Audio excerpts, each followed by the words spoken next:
గ్రంథవార్తనంబులన్ని నావి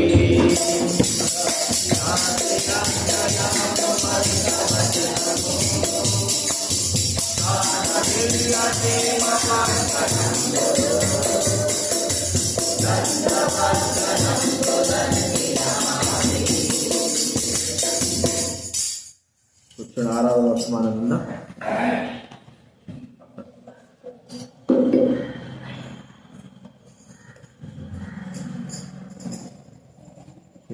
ఇది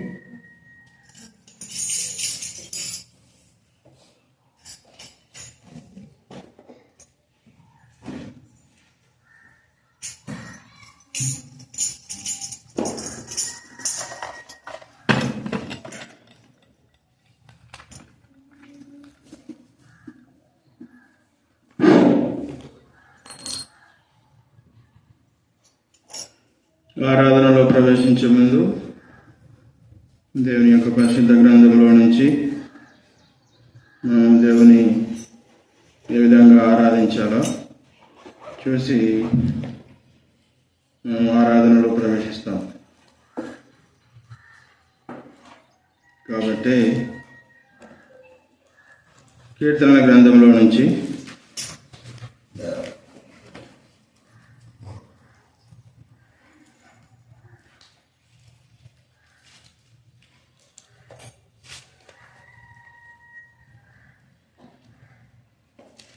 తొంభై 92వ కీర్తన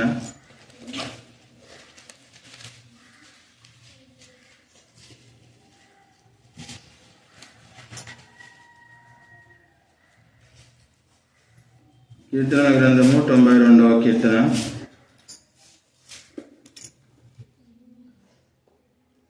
మొదటి 2 వచనాలు. యెహోవాను స్తుతించుట మంచిది, మహోన్నతుడా నీ నామమును కీర్తించుట మంచిది. ఉదయమున నీ కృపను, ప్రతి రాత్రి నీ విశ్వాస్యతను 10 తంతుల స్వరమండలంతోనూ గంభీర ధ్వని గల సితారాతోనూ ప్రచురించుట మంచిది. దేవుని సహాయం కొరకు ఒక నిమిషం ప్రార్థించుకుందాం. ప్రేమ నమ్మకం కలిగిన మా ప్రియాపరుల తండ్రి, మా పవిత్రమైన పరిశుద్ధుల తండ్రి, సర్వశక్తిమంతులైన పాపను రక్షించగలకు ఈ లోకానికి దేవునిగా వ్యక్తినిగా చేసుకుని వచ్చిన దేవుడు ఇంకా తండ్రిని పాలిస్తున్నాం. అయితే నీ సన్నిధిలో నిలబడడానికి ఎంత మాత్రం అర్హత లేని వాడను, యోగ్యత మంచితనం లేని వాడను ప్రభావ. ప్రభావ హక్కుంటూ పాల్సండి ప్రభావ ఏసయ్య తండ్రి ప్రభావ కనికరించి నీ కృపలో ప్రభావ ఏసయ్య తండ్రి కరుణించి ప్రభావ ఆయన తండ్రి నిలబడడానికి ప్రభావ వాక్యం చెప్పడానికి ప్రభావ అర్హత లేని వాడని ప్రభావ నా యొక్క జ్ఞానమంతటిని తీసుకుని ప్రభావ ఏసయ్య నీ జ్ఞానం చేతని ప్రభావ నీ మాటలు తండ్రి ప్రభావ ఏసయ్య నాకు తండ్రి బోధపరచమని ప్రభావ ఏసయ్య తండ్రి నేను నీ నోటికి ఘోరగా వాడుకోమని ప్రభావ ఏసయ్య నీ శివచాటను మరుగుపరచు ప్రభావ నీ ప్రజలతో నీవే మాట్లాడమని ప్రభావ నేను స్థించి ఆరాధించి కనపరచు ప్రభావ నాకు మాకున్న ప్రభావ నీవే బోధపరచమని నా ప్రభువును నా రక్షమైన యేసుక్రీస్తు మా ప్రభువును మా రక్షమైన యేసుక్రీస్తు పరిశుద్ధ నామమున ప్రార్థించి బతిమలాడి వేడుకుంటున్నాను మా తండ్రి. ఆమేన్.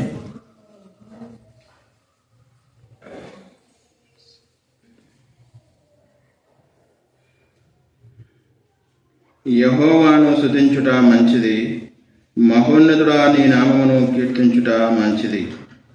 కాబట్టి మనము దేవుని యొక్క పరిశుద్ధ దినమునందు దేవుని స్తుతించి ఆరాధించుట మంచిది అని కీర్తనకారుడు తెలియజేస్తున్నాడు.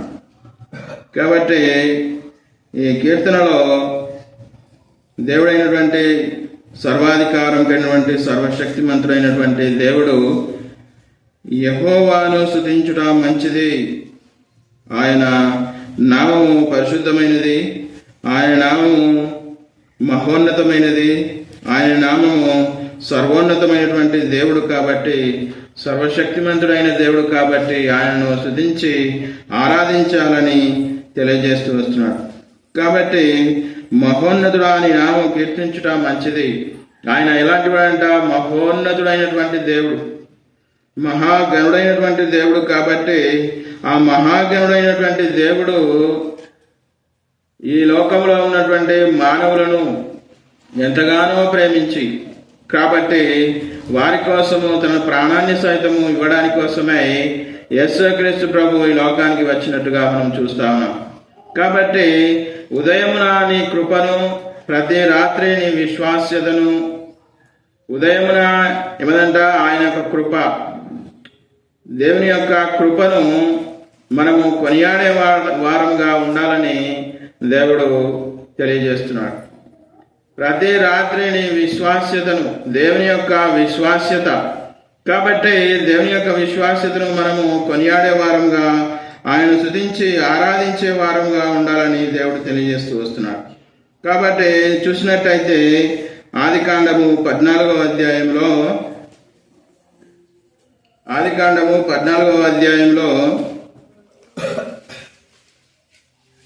మహోన్నతుడు అనేటువంటి మాటను బట్టి మనము అక్కడ చూసినట్టయితే ఆదికాండము 14వ అధ్యాయము 19-20 వచనాలు తీసిన వారు దయచేసి చదవాలి. అప్పుడు అతడు, దానికంటే ముందు 18వ వచనం, మరియు షాలేము రాజైన మెల్కీసెదెకు రొట్టెను ద్రాక్షారసమును తీసుకొని వచ్చెను. అతడు సర్వోన్నతుడైన దేవుని యాజకుడు. అప్పుడు అతడు అబ్రహామును ఆశీర్వదించి అబ్రహామునకు భూమికిని సృష్టికర్తయును సర్వోన్నతుడునైన దేవుని వలన అబ్రహాము ఆశీర్వదింపబడునుగాక అనియు, నీ శత్రువులను నీ చేతికి అప్పగించిన సర్వోన్నతుడగు దేవుడు స్తుతింపబడునుగాక అని చెప్పెను. అప్పుడు అతడు అన్నిటిలో ఇతనికి 10వ వంతు ఇచ్చెను. కాబట్టి ఇక్కడ మహోన్నతుడైనటువంటి దేవుడు, సర్వోన్నతుడైనటువంటి దేవుడు ఆయనను స్తుతించడానికి ఆరాధించడానికి వచ్చి ఉంటున్నటువంటి మనము ఆ మెల్కీసెదెకు క్రమము చొప్పున, మెల్కీసెదెకు అనేటటువంటి అతను ఆయన అబ్రహాము తన తమ్ముడైనటువంటి లోతును కాపాడి తీసుకొని వచ్చినప్పుడు ఆయనకు ఆ యొక్క మెల్కీసెదెకు అనేటువంటి సర్వోన్నతుడైన దేవుని యాజకుడుగా పిలువబడుచున్నటువంటి అతనికి ఆయన కలిగిన దానిలో నుంచి 10వ వంతు అతనికి ఇచ్చినట్టుగా, అతడు ద్రాక్షారసమును రొట్టెను తీసుకొని వచ్చినట్టుగా అబ్రహామును ఆశీర్వదించినట్టుగా మనము చూస్తా ఉన్నాం. కాబట్టి మహోన్నతుడైనటువంటి దేవుని నామమును మనము స్తుతించి ఆరాధించబద్ధులమై ఉన్నామని ఈ విధముగా మనము తెలుసుకొని కోరుతున్నాం. కాబట్టి ఇంకా మనము చూసినట్టయితే ఎందుకనగా 4వ వచనము, 92వ కీర్తన 4వ వచనము, ఎందుకనగా యెహోవా నీ కార్యం చేత నీవు నన్ను సంతోషపరచుచున్నావు. ఆయన కార్యమును బట్టి మనల్ని సంతోషపరచుచున్నాడు. ఆయన ఏ కార్యములు చేసి ఉన్నాడు అని మనము చూసినట్టయితే ఆయన మన కోసము తన ప్రాణమును పెట్టిన వాడుగా ఉంటున్నాడు. యేసుక్రీస్తు ప్రభువు ఈ లోకమును ఎంతో ప్రేమించి, దేవుడు లోకమును ఎంతో ప్రేమించి తన అద్వితీయ కుమారునిగా పుట్టిన వాని యందు విశ్వాసముంచు ప్రతి వాడును నశింపగా నిత్య జీవం పొందినట్లు ఆయనను అనుగ్రహించను అని చెప్పేసి యోహాను సువార్త 3వ అధ్యాయం 16వ వచనంలో మనం చూస్తున్నాం. కాబట్టి ఆయన కార్యము చేత నన్ను సంతోషపరచుచున్నావు. ఆయన కార్యము, ఆయన గొప్ప కార్యములు చేసి ఉంటున్నాడు. కాబట్టి పాపులైనటువంటి ప్రజల కోసము, మన కోసము ఆయన తన ప్రాణమును అర్పించినట్టుగా మనము చూస్తున్నాం. కాబట్టి 5వ వచనం కూడా ఇక్కడ చూసినట్టయితే ఏమంటున్నాడు? యెహోవా యెహోవా నీ కార్యములు ఎంత దొడ్డవి, నీ కార్యములు ఎంత దొడ్డవి, నీ ఆలోచనలు అతి గంభీరములు, నీ ఆలోచనలు అతి గంభీరములు, నీ చేతి పనులను బట్టి నేను ఉత్సహించుచున్నాను. కాబట్టి ఆయన యొక్క చేతి పనులను మనం చూసినట్టయితే ఆకాశమును భూమిని ఆయననే సృజించినటువంటి దేవుడు, సముద్రమును జలచరములన్నిటినీ సృజించినటువంటి దేవుడు. కాబట్టి ఆయన యొక్క చేతి పనులను చూసి మనము ఆశ్చర్యపోవలసినటువంటి ఎంతో వింతైనటువంటి పనులుగా ఉంటున్నాయి. కాబట్టి ఆయన మానవుని కోసము ఈ సృష్టినంతటిని సిద్ధపరిచి అందులో మానవుణ్ణి కలుగజేసినటువంటి దేవుడు. కాబట్టి ఆయనను మనము స్తుతించి ఆరాధించే వారంగా ఉంటున్నామని తెలియజేస్తూ వస్తున్నాడు. కాబట్టి ఆయనను మనము ఇంకా చూసినట్టయితే ఆయన కార్యములు ఎంత దొడ్డవి అని మనము చూసినట్టయితే ఆయన కీర్తన 71వ కీర్తన 22వ వచనం, కీర్తన 71వ కీర్తన 22వ వచనం, నా దేవా నేను కూడా నీ సత్యమును బట్టి స్వరమండల వాద్యముతో నిన్ను స్తుతించదను. ఇశ్రాయేలు పరిశుద్ధ దేవా సితారాతో నిన్ను కీర్తించదను. కాబట్టి ఈ 10 తంతుల స్వరమండలముతోనూ గంభీరతం గల సితారాతోనూ నిన్ను ప్రచురించుట మంచిది, నిన్ను స్తుతించుట మంచిదని దావీదు రాసినటువంటి ఈ కీర్తనలో ఆయన 10 తంతుల సితారాతో 10 తంతుల స్వరమండలముతో దేవుని స్తుతించి ఆరాధించినటువంటి వాడుగా ఉంటున్నాడు. కాబట్టి ఆయన రాస్తూ వస్తున్నాడు. కాబట్టి గంభీరతను గల సితారాతో ఆయనను స్తుతించి ఆరాధించినటువంటి వారముగా ఉండాలని దేవుడు కోరుతా ఉన్నాడు. ఎందుకంటే యేసుక్రీస్తు ప్రభువు మనకు చేసినటువంటి ఆ గొప్ప త్యాగమును బట్టి ఆయనను స్తుతించి ఆరాధించలేక మనం ఉండలేమన్నమాట. కాబట్టి కీర్తన 40వ అధ్యాయము చూద్దాము. కీర్తన 40వ అధ్యాయము 7-8 వచనాలు. కీర్తన 40వ అధ్యాయము 7-8 వచనాలు. అప్పుడు పుస్తకపు చుట్టలో నన్ను గురించి రాయబడిన ప్రకారము నేను వచ్చి ఉన్నాను. నా దేవా నీ చిత్తము నెరవేర్చుట నాకు సంతోషము, ధర్మశాస్త్రము నా అంతర్యములో ఉన్నది. కాబట్టి ధర్మశాస్త్రం అంతయు యేసుక్రీస్తు ప్రభువు యొక్క అంతర్యములో ఉండి ఆయన ధర్మశాస్త్రం అంతటి నెరవేర్చిన వాడై ఆయన ఆ పుస్తకము చుట్టలో రాయబడిన ప్రకారముగా నేను వచ్చి ఉన్నానని యేసుక్రీస్తు ప్రభువు సెలవిస్తున్నాడు. కాబట్టి ఆయన వచ్చి ఆయన కార్యములన్నిటినీ సఫలము చేసి ఆయన మన కోసము రక్షణను సిద్ధపరిచి ఆయన మనకు రొట్టెగాను ద్రాక్షారసముగాను మారినట్టుగా మనము అక్కడ చూస్తూ వస్తున్నాం. కాబట్టి ఆయనను స్తుతించి ఆరాధించినటువంటి బదులముగా ఉంటున్నామని ఈ యొక్క లేఖన భాగం ద్వారా మనం చూస్తున్నాం. యెహోవాను స్తుతించుట మంచిది, ఆయనను కీర్తించుట మంచిది. కాబట్టి స్తుతించడము మరియు ఆయనను కీర్తించడము కూడా ఇవి మంచివని చెప్పి వాక్యం మనకు తెలియజేస్తూ వస్తుంది. కాబట్టి మనము ఆయన కార్యములను బట్టి, ఆయన చేసినటువంటి త్యాగమును బట్టి, ఆయన చేసినటువంటి గొప్ప కార్యములను బట్టి ఆయనను స్తుతించి యెహోవాని కార్యములు ఎంత దొడ్డవి, ఆయన కార్యములు ఎంతో గొప్పవి అన్నమాట. అవి ఆయన నీ ఆలోచనలు అతి గంభీరములు అంటున్నాడు.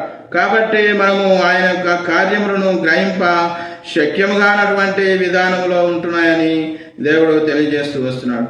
కాబట్టి ఆయనను స్తుతించి ఆరాధించే వారంగా ఉండాలి. కాబట్టి ఇంకా కీర్తన 147వ అధ్యాయము 1వ వచనం. కీర్తన 147వ అధ్యాయము యెహోవాను స్తుతించుడి, మన దేవునికి స్తోత్రగానం చేయటం మంచిది, అది మనోహరము.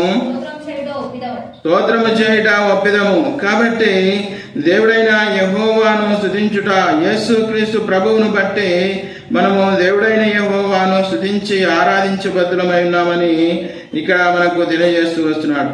మన దేవునికి స్తోత్రగానము చేయటం మంచిది. ఇంతకుముందు మనము చూసినాము, దేవుడైన యెహోవాను స్తుతించుట మంచిది, ఆయనను కీర్తించుట మంచిది. ఇంకా ఏం చేయాలంటున్నాడంటే మన దేవునికి స్తోత్రగానము చేయుట మంచిది. మన దేవునికి స్తోత్రగానము చేయుట మంచిది. కాబట్టి ఇంకా మనం ముందుగా చూసినట్టయితే నీ సత్యమును బట్టి నిన్ను స్తుతించి ఆరాధించుట ఎంతో మంచిది అని తెలియజేస్తా ఉన్నాడు.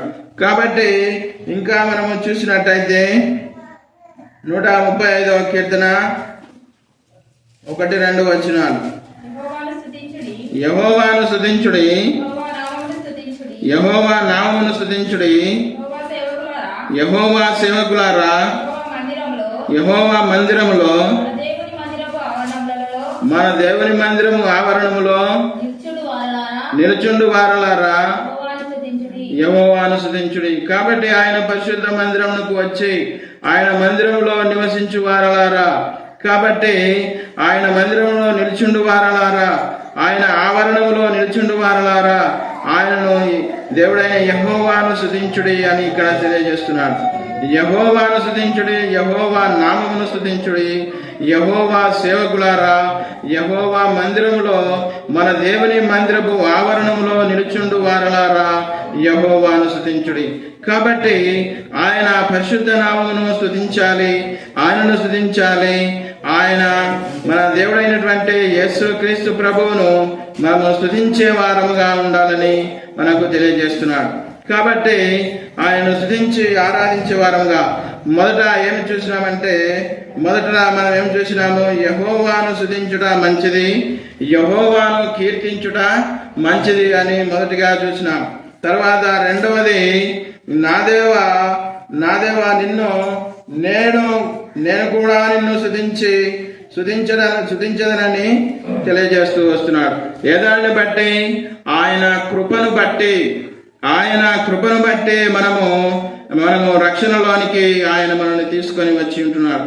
కాబట్టి ఆయన కృపను బట్టి, ఆయన సత్యమును బట్టి మనము ఆయనను స్తుతించి ఆరాధించేటటువంటి వారముగా ఉండాలని దేవుడు తెలియజేస్తూ వస్తున్నాడు. ఇంకా మూడవ విషయం ఏం చూస్తున్నామంటే, మన దేవునికి స్తోత్రము చేయుట మంచిది. మన దేవునికి ఏమి చేయాలంట? స్తోత్రము చేయుట మంచిది అని చెప్పేసి 3 విషయాలను ఇక్కడ చూస్తున్నాం. కాబట్టి ఇంకా 4వ విషయాన్ని మనం చూసినట్టయితే, యెహోవా సేవకులారా, యెహోవా మందిరములో, మన దేవుని మందిరపు ఆవరణములో నిల్చుండు వారలారా యెహోవాను స్తుతించుడి. కాబట్టి ఆయన మందిరములోనికి వచ్చి ఆయన మందిరములో సేవ చేయుచున్నటువంటి సేవకులారా అంటున్నాడు, మరియు ఆయన మందిరావరణములో నిలుచుండు వారలారా అని అంటున్నాడు. కాబట్టి ఆయన మందిరంలో నిలుచుండు వారందరూ కూడా దేవుడైనటువంటి యేసుక్రీస్తు ప్రభువును, దేవుడైన యెహోవాను స్తుతించి ఆరాధించేటటువంటి వారముగా ఉండాలని దేవుడు తెలియజేస్తూ వస్తున్నాడు. ఇంకా మనము చూసినట్టయితే కీర్తనల గ్రంథము 42వ అధ్యాయము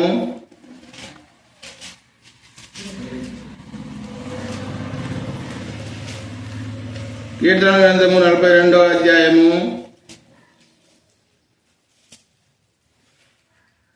1-2 వచనాలు.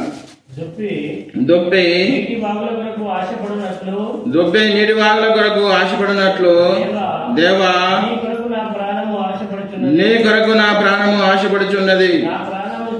నా ప్రాణము దేవుని కొరకు తృష్ణ కొనుచున్నది, జీవము గల దేవుని కొరకు తృష్ణ కొనుచున్నది. దేవుని సన్నిధికి నేను ఎప్పుడు వచ్చదను, ఆయన సన్నిధి నేను ఎప్పుడు కనబడదను అని చెప్పేసి దొప్పి నీటి వాగుల కొరకు ఆశపడినట్లు. కాబట్టి అడవిలో ఉన్నటువంటి దుప్పులు, లేళ్ళు కూడా నీటి వాగుల కొరకు అవి ఆశపడుతూ తిరుగుతూ ఉంటాయంట. దుప్పి కానీ లేళ్ళు కానీ అవి స్పష్టమైనటువంటి మంచి వాటర్ను మాత్రమే తాగుతాయంట.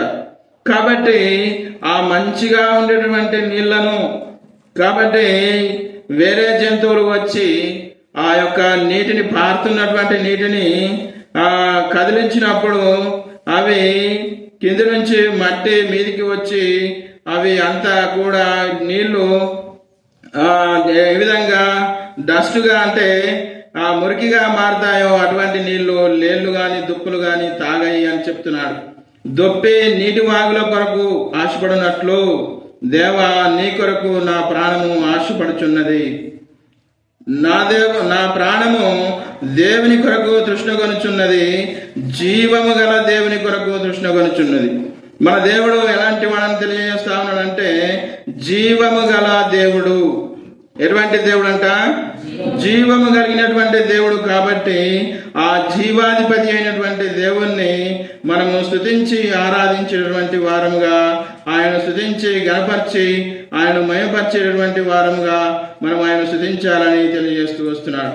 కాబట్టి దొప్పి నీటి వాగుల కొరకు ఆశపడినట్లు, దొప్పి ఏ విధంగా అయితే నీళ్ల కోసం ఆశపడతాదో మనము మన దేవుని కోసము తన ప్రాణము, ఇక్కడ కీర్తనాకారుడు అయితే ఏం తెలియజేస్తున్నాడంటే నా ప్రాణము దేవుని కొరకు తృష్ణ కొనుచున్నది.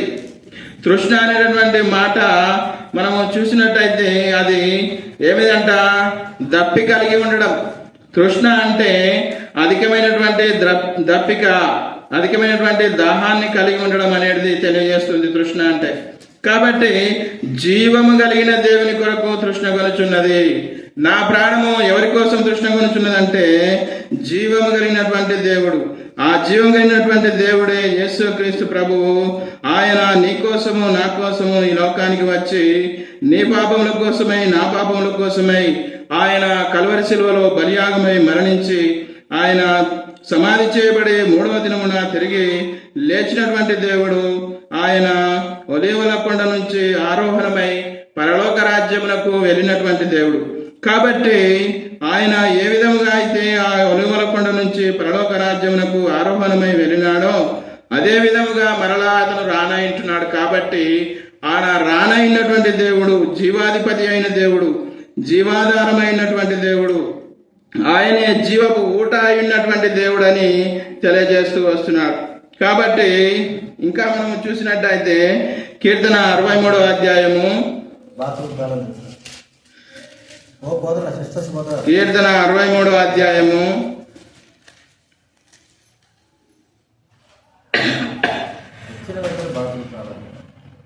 కీర్తన 63వ అధ్యాయము 1వ వచనం నుంచి 3వ వచనం వరకు.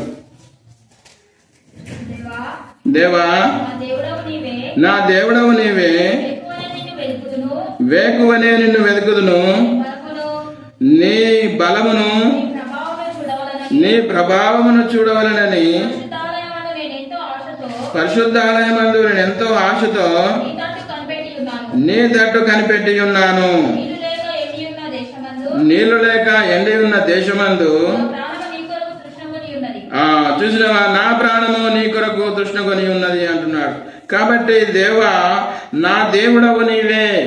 కాబట్టి నేను కూడా జీవము కలిగినటువంటి దేవుని కోసము తృష్ణ కొని దేవా నీ బలమును నీ ప్రభావమును నీ యొక్క పరిశుద్ధాలయములో చూడవలనని నేనెంతో ఆశతో నీ తట్టు కనిపెట్టుచున్నాను అంటున్నాడు. కాబట్టి కీర్తనకారుడు చెప్తున్నటువంటి మాటలను బట్టి దావీదు రాసినటువంటి ఈ కీర్తనలో దావీదు రాజైనటువంటి దావీదు ఆయన శత్రువుల చేత తరుముతున్నప్పుడు అరణ్యములో ఆయన యోధా అరణ్యములో సంచారము చేస్తూ ఈ కీర్తన రాస్తున్నాడని చెప్పేసి పైన రాయబడి ఉంది. కాబట్టి యూదా దేశము పక్కగా ఉన్నటువంటి అరణ్యములో ఆయన సంచారం చేస్తా ఉన్నాడు. ఎందుకంటే ఆయనను శత్రువులు తరుముతా ఉన్నారు. ఆ శత్రువులు తరుముతున్నటువంటి సమయంలో అతడు ఆ అరణ్యములో తిరుగుతూ ఈ కీర్తనను రాస్తా ఉన్నాడు. దేవా నా దేవుడవు నీవే. దేవుని గురించి ఇక్కడ ప్రస్తావన తీసుకొస్తున్నాడు. ఏమని అంటే నా దేవుడవు నీవే, వేకువనే నిన్ను వెతుకుదును. ఎప్పుడు వెతకాలంట దేవుణ్ణి? వేకువ జాముననే వెతకాలని తెలియజేస్తా ఉన్నాడు. కాబట్టి వేకువజాముననే కాబట్టి ఆయన అరణ్యములో నివసిస్తూ ఉన్నాడు. కాబట్టి ఇక్కడ 2వ వచనంలో ఏం చెప్తున్నా ఉన్నాడు అంటే, నీ బలమును నీ ప్రభావమును చూడవలనని నీ పరిశుద్ధాలయమందు నేనెంతో ఆశతో నీ తట్టు కనిపెట్టి ఉన్నాను అంటున్నాడు. కాబట్టి ఆయన పరిశుద్ధాలయమును చూడాలని చెప్పేసి ఆయన దేవుని యొక్క బలమును చూడాలి, దేవుని ప్రభావమును చూడాలని ఆయన కొరకు ఎంతో ఆశతో నేను ఎంతో ఆశతో నీ తట్టు కనిపెట్టి ఉన్నాను అని చెప్తా ఉన్నాడు. నీళ్లు లేక ఎండియున్న దేశమందు నా ప్రాణము నీ కొరకు తృష్ణగొని ఉన్నది. కాబట్టి నీళ్లు లేని దేశము, కాబట్టి నీళ్లు లేని దేశం అంటే ఇది ఎడారి ప్రాంతమై ఉండొచ్చు. కాబట్టి ఎడారి ప్రాంతంలో నీళ్లు చాలా అరుదుగా కనబడతాయి. కాబట్టి ఎక్కడో ఒక ఒయాసిస్ ఉంటుంది, అది చాలా దూరం ఉంటుంది. కాబట్టి ఇక్కడ మనము చూసినట్టయితే ఏమంటున్నాడంటే, నీళ్లు లేక ఎండియున్న దేశమందు నా ప్రాణము నీ కొరకు తృష్ణగొనుచున్నది. అంటే ఎంతో ఆశతో అన్నమాట. తృష్ణ అనేది ఎంతో ఆశతో నీ తట్టు నేను ఆశ పెట్టుకొని ఉన్నాను అని చెప్పేసి తెలియజేస్తా ఉన్నాడు. కాబట్టి మనము కూడా దేవుని కోసము ఎంతో ఆశతో ఆయనను స్తుతించి ఆరాధించాలి, ఆయనను గణపరచాలి, ఆయనను మహిమపరచాలి, ఆయన కోసము జీవించాలి, ఆయన కోసము మనము పనులు చేసే వారముగా ఉండాలని ఇక్కడ కీర్తనకారుడు మనకు తెలియజేస్తూ వస్తున్నాడు. కాబట్టి ఇంకా చూసినట్టయితే, కాబట్టి ఇక్కడ 4వ దాంట్లో మనం ఏం చూస్తున్నామంటే, యెహోవాను బట్టి జీవము గల దేవుని కొరకు తృష్ణగొనుచున్నది నా ప్రాణం అంటున్నాడు. కాబట్టి జీవము గల దేవుడు యేసు క్రీస్తు ప్రభువు జీవాధిపతి, జీవనదాత అయినటువంటి దేవుడు. కాబట్టి 36వ కీర్తన 7వ వచనము 8వ వచనము. కీర్తన 36. దేవా నీ కృప ఎంతో అమూల్యమైనది, నరులు నీ రెక్కల నీడను ఆశ్రయించి ఉన్నారు. నీ మందిరం యొక్క సమృద్ధి వలన వారు సంతృప్తి నొందుచున్నారు. నీ ఆనంద ప్రవాహంలోనిది నీవు వారికి త్రాగించుచున్నావు. కాబట్టి ఆయన ఇక్కడ చెప్తున్నాడు, ఏమంటున్నాడంటే, నీ రెక్కల నీడన వాళ్ళు ఆశ్రయము కోరుచున్నారు, ఆశ్రయము పొందుచున్నారు అంటున్నాడు. కాబట్టి దేవుని యొక్క రెక్కల నీడన మనము ఆశ్రయం పొంది ఉన్నటువంటి వారమని తెలియజేస్తున్నాడు. కాబట్టి ఆయనను స్తుతించి ఆరాధించాలి. ఆయన రెక్కల నీడన మనము ఆశ్రయం పొంది ఉన్నటువంటి వారము. కాబట్టి శత్రువు ఎన్ని పన్నాగమును పన్నినా మన దరిద్రుడు. కాబట్టి ఆయన రెక్కల నీడన ఆశ్రయించి ఉన్నటువంటి మనము ఆయనను స్తుతించి ఆరాధించాలని, ఇంకా ఏమంటున్నాడంటే, జీవము గల ఏమంటున్నాడు, ఇంకా ఇంకేమంటున్నాడు అక్కడ, నీ యొద్ద జీవపు ఊట కలదు, నీ వెలుగును పొంది చూసినావా. కాబట్టి యేసుక్రీస్తు ప్రభువు మనకు వెలుగై ఉన్నాడు. కాబట్టి ఆయన వెలిగించినటువంటి మనలను, ఆయన వెలుగును పొంది మనము వెలుగుగా ఉండాలని దేవుడు కోరుతా ఉన్నాడు. కాబట్టి ఆయన జీవపు ఊట, యేసుక్రీస్తు ప్రభువు జీవపు ఊట, నీ ఆనంద ప్రవాహంలోనిది వారికి త్రాగించుచున్నావు. ఆ మాట ఉంది అక్కడ, ఆ మాట ఉంటుంది. నీ ఆనంద ప్రవాహంలోనిది నీ వద్ద జీవపు ఊట కలదు. అంతకంటే ముందు నీ మందిరం యొక్క సమృద్ధి వలన సంతృప్తి నొందుచున్నారు. నీ ఆనంద ప్రవాహంలోనిది నీవు వారికి త్రాగించున్నావు. నీ ఆనంద ప్రవాహము, ఆ ఆనంద ప్రవాహం అనేటువంటిది ఏమిటిదంటే యేసుక్రీస్తు ప్రభువే. ఆ ఆనంద ప్రవాహం అన్నది ఏంటిదంట, యేసుక్రీస్తు ప్రభువే. స్వయాన యేసుక్రీస్తు ప్రభువే ఆనంద ప్రవాహమై ఉన్నాడు. కాబట్టి యేసుక్రీస్తు ప్రభువునందు ఆనంద ప్రవాహము పొందేటటువంటి వారముగా, ఆయనను స్తుతించి ఆరాధించినటువంటి వారముగా మనము ఆయన ఎదుట తగ్గించుకొని, ఆయన ఎదుట మనము తగ్గించుకొని ఆయనను స్తుతించి ఆరాధించినటువంటి వారముగా మనము ఉండాలని దేవుడు తెలియజేస్తూ వస్తున్నాడు. కాబట్టి యేసుక్రీస్తు ప్రభువే జీవపు ఊట అయి ఉంటున్నాడు, జీవము గల దేవుని. కాబట్టి జీవము గల దేవుడు కాబట్టి ఆయన జీవపు ఊట అయి ఉంటున్నాడు. ఏమైంటున్నాడంట యేసుక్రీస్తు ప్రభువు? జీవపు ఊట. కాబట్టి జీవపు ఊట అనేది ఒకసారి తగ్గిపోవడం, ఒకసారి పెరగడం అనేది ఉండదు. కాబట్టి అది జీవపు ఊట అన్నప్పుడు ఎప్పుడూ ప్రవహిస్తూనే ఉంటున్నటువంటి ఆ నది. కాబట్టి ఆ నది ప్రవాహము యేసుక్రీస్తు ప్రభు అయి ఉంటున్నాడు. కాబట్టి ఆ ఆనంద ప్రవాహం అనేది యేసుక్రీస్తు ప్రభువుకు సూచనగా ఉంటుంది. యేసుక్రీస్తు ప్రభువే మన యొక్క ఆనంద ప్రవాహమై ఆయనను మనము సేవించడం వలన, ఆయన మనం స్తుతించి ఆరాధించడం వలన, ఆయనకు లోబడి జీవించడం వలన, ఆయనను మనము అతుక్కొని ఆయన రెక్కల ఉన్నప్పుడు ఆయన మనకు జీవపు ఊటగా ఉండి ఆయన మనను నడిపించేవాడుగా ఉంటాడని తెలియజేస్తూ వస్తున్నాడు. కాబట్టి ఆయన స్తుతించి ఆరాధించాలని తెలియజేస్తున్నాడు. ఇంకా చూసినట్టయితే కీర్తన 31వ కీర్తన 14వ వచనం, 31వ కీర్తన 19వ వచనం. నీ యందు భయభక్తులు గలవారి నిమిత్తము నీవు దాచి ఉంచిన మేలు ఎంతో గొప్పది. నరుల ఎదుట నిన్ను ఆశ్రయించు వారి నిమిత్తము నీవు సిద్ధపరిచిన మేలు ఎంతో గొప్పది. కాబట్టి దేవుడైన యెహోవాను గురించి దావీదు కీర్తనలో ఏం రాస్తా ఉన్నాడంటే, నీవు సిద్ధపరిచిన మేలు ఎంతో గొప్పది. ఆ సిద్ధపరచబడినటువంటి మేలు ఏమిదయ్యా అంటే యేసుక్రీస్తు ప్రభువే ఆ సిద్ధపరచబడినటువంటి మేలు. కాబట్టి యేసుక్రీస్తు ప్రభువునందే మనకు ఎంతైనా మేలు అని తెలియజేస్తా వస్తున్నాడు. కాబట్టి ఆ సిద్ధపరచబడినటువంటి మేలు, ఆ దాచి ఉంచినటువంటి మేలు ఏదైతే ఉందంటే అది యేసుక్రీస్తు ప్రభు అని మనము గుర్తించి యేసుక్రీస్తు ప్రభువును స్తుతించి ఆరాధించినటువంటి వారముగా, ఆయనను కొనియాడేటటువంటి వారముగా ఉండాలని దేవుడు తెలియజేస్తా వస్తున్నాడు. కాబట్టి ఇంకా చూసినట్లయితే కీర్తన 57 1వ వచనం, కీర్తన 57వ అధ్యాయము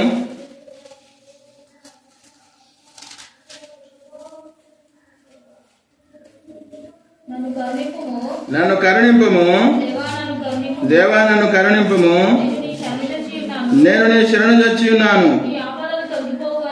ఈ ఆపదలు తొలగిపో వరకు నీ రెక్కల నీడను శరణు చొచ్చి ఉన్నాను. కాబట్టి కీర్తనకారుడు తెలియజేస్తా ఉన్నాడు ఏమిటిదంటే, దేవా నన్ను కరుణించుము, నేను నీ శరణు చొచ్చి ఉన్నాను. కాబట్టి ఆయన శరణు చొచ్చినటువంటి వారిని అందరినీ ఆయన నిరపరాధులుగా తీర్చేవాడుగా ఉంటాడని ఇంకొక చోట చూస్తాం. కాబట్టి ఆయన శరణు చొచ్చి ఉండాలి. మనము ఆయన శరణు చొచ్చి ఉన్నట్టయితే ఆయన ఏమంటున్నాడంటే, ఈ ఆపదలు తొలగిపో వరకు నీ రెక్కల నీడను శరణు చొచ్చి ఉన్నాను. కాబట్టి మనకు ఆపదలు, కష్టములు, దుఃఖములు కలిగినప్పుడు మనము దేవుని యొక్క యేసుక్రీస్తు ప్రభు యొక్క రెక్కల నీడను ఆశ్రయించి ఆయన శరణు చొచ్చి ఉండాలని, ఆయనను స్తుతించి ఆరాధించి గణపరచాలని, ఆయన కోసము జీవించాలని, ఆయనకు అర్పించుకోవాలని తెలియజేస్తూ వస్తున్నాడు. కాబట్టి ఇంకా మనం చూసినట్టయితే కీర్తన 103వ కీర్తన 1-2 వచనాలు ఇంకా ఏ విధంగా దేవుని స్తుతించి ఆరాధించాలనేది, నా ప్రాణమా యెహోవాను సన్నతించుము, నా అంతరంగంలో ఉన్న సమస్తమా ఆయన పరిశుద్ధ నామమును సన్నతించుము. కాబట్టి కీర్తనాకారుడైనటువంటి దావీదు గారు ఆయన ఎంతో దేవుని యందు భయభక్తులు కలిగినటువంటి వాడు, దేవుని కోసము ఆయన పరితపించినటువంటి వాడు, దేవుని కొరకు తృష్ణ కలిగినటువంటి వాడు, దేవుని కొరకు ఆయన అర్పించుకున్నటువంటి వాడు. దేవుని ఎన్నో కీర్తనలు రాసినటువంటి దావీదు గారు తెలియజేస్తున్నాడు ఏమంటే, నా ప్రాణమా యెహోవాను సన్నతించుము, నా అంతరంగంలో ఉన్న సమస్తమా ఆయన పరిశుద్ధ నామమును సన్నతించుము. నా ప్రాణమా యెహోవాను సన్నతించుము. ఆయన చేసిన ఉపకారములలో దేనిని మరువకము. కాబట్టి యేసుక్రీస్తు ప్రభు మన కోసం వచ్చి మనకు చేసినటువంటి ఆ ప్రతి ఉపకారమును బట్టి మనము ఆయనను స్తుతించి ఆరాధించబద్ధమై ఉన్నాం. కాబట్టి ఆయన స్తుతించి గణపరచాలని దేవుడు కోరుతూ వస్తున్నాడు. కాబట్టి ఆయన స్తుతించి ఆరాధించడమే, దేవుణ్ణి స్తుతించి ఆరాధించడము ఎంతో గొప్పదని తెలియజేస్తున్నాడు. అందుకనే దేవుని స్తుతించి ఆరాధించుట మంచిది, ఆయన కీర్తించుట మంచిది. కాబట్టి ఇంకా చివరిగా మనము చూస్తాం కీర్తన 95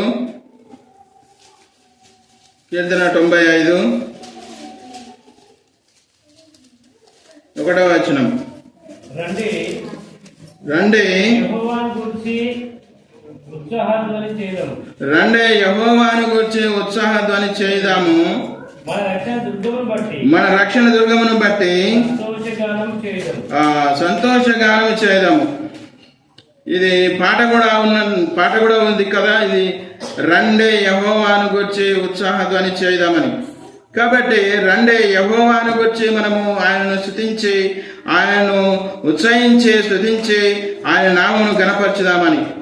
రండే యెహోవాను గూర్చి సంతోషగానము చేయుదము.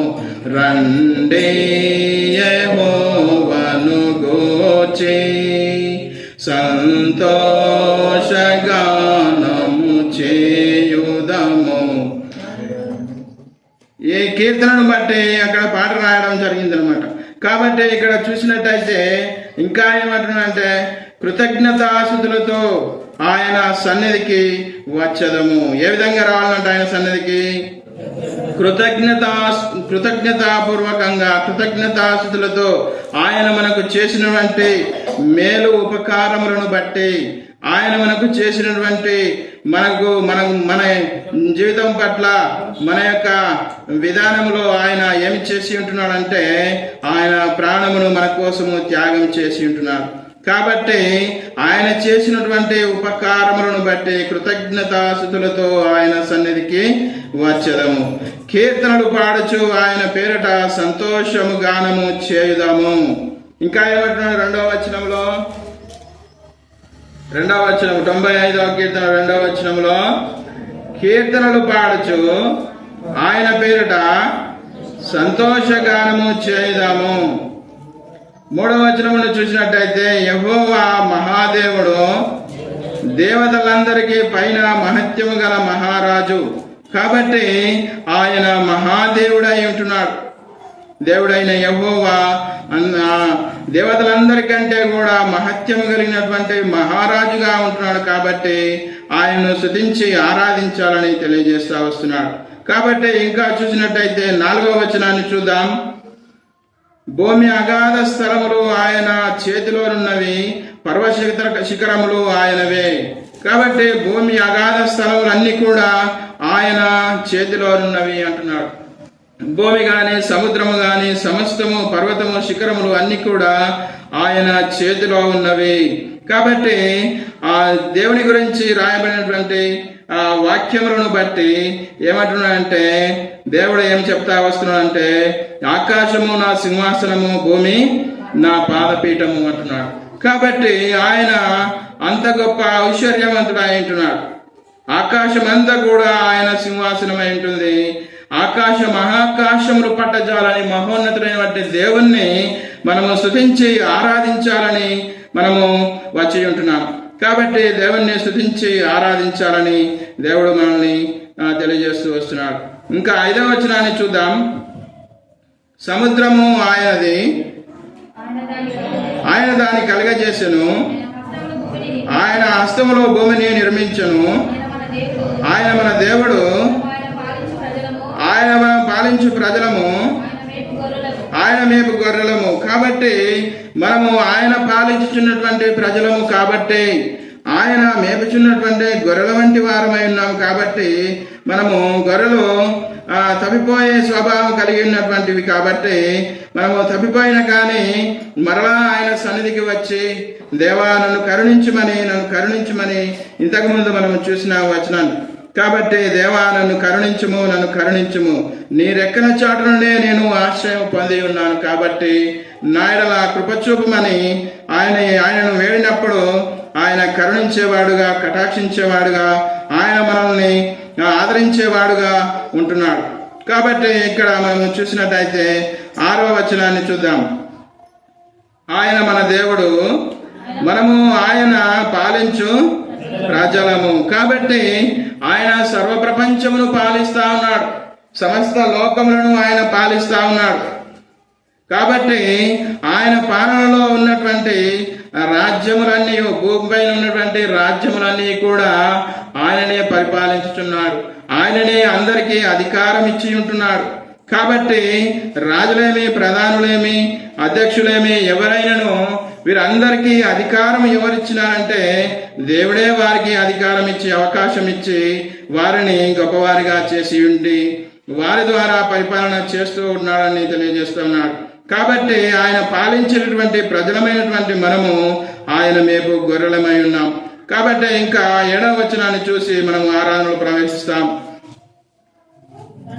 రండి నమస్కారం చేసి సాగిలపడదాము, మనల్ని సృజించిన యెహోవా సన్నిధిని మోకరించుదాము.